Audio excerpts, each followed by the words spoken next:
वहीं ईरान ने इजराइल को हराने के लिए शॉर्ट सर्किट वाला फॉर्मूला लागू कर दिया है।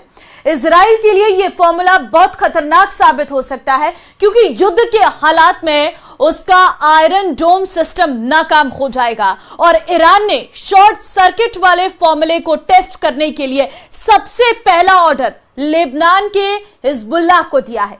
यह रिपोर्ट देखिए।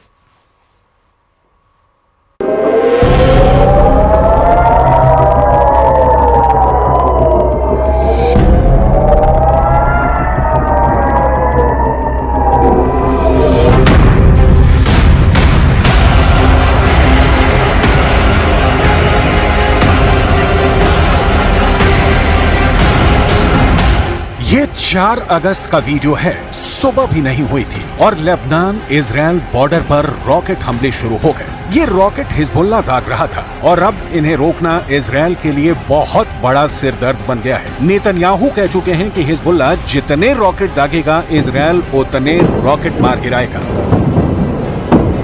सवाल है कि इजराइल ऐसा कब तक करता रहेगा, क्योंकि इजराइल के खिलाफ मोर्चे 1 नहीं, 2 नहीं, 3 नहीं बल्कि 4 है। इसलिए रॉकेट वाले युद्ध ने बड़ा सवाल खड़ा कर दिया है। इस युद्ध में कौन जीत रहा है, कौन हार रहा है, इसका जवाब आपको चौंका देगा। 1, 2, 3, 4 गिनते रहिए।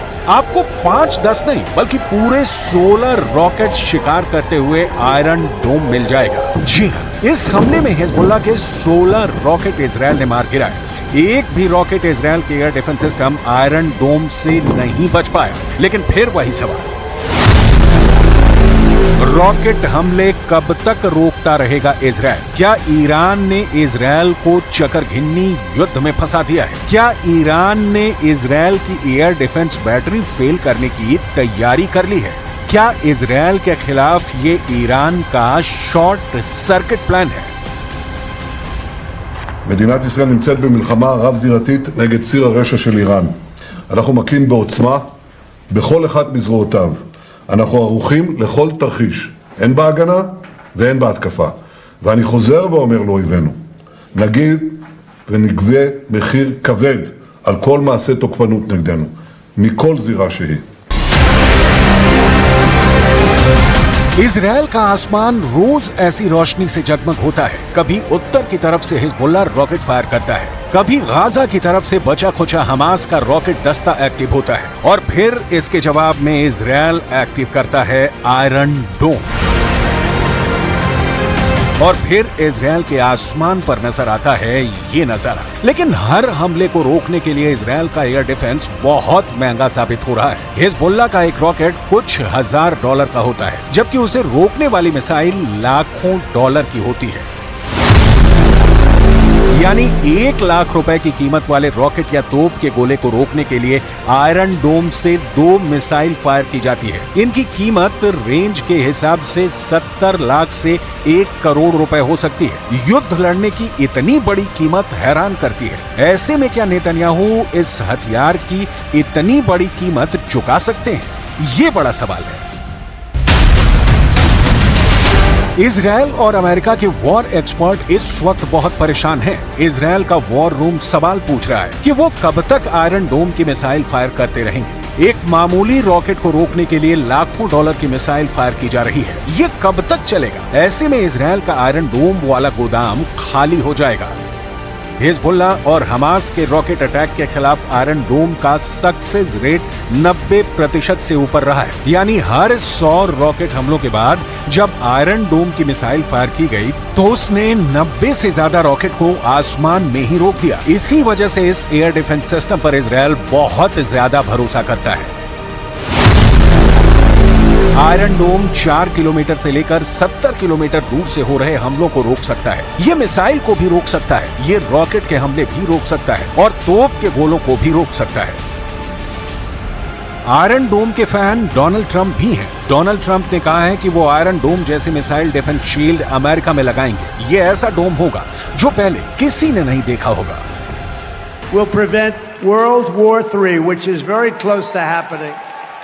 I will restore peace through strength, and in my next term, we will build a great Iron Dome missile defense shield over our country.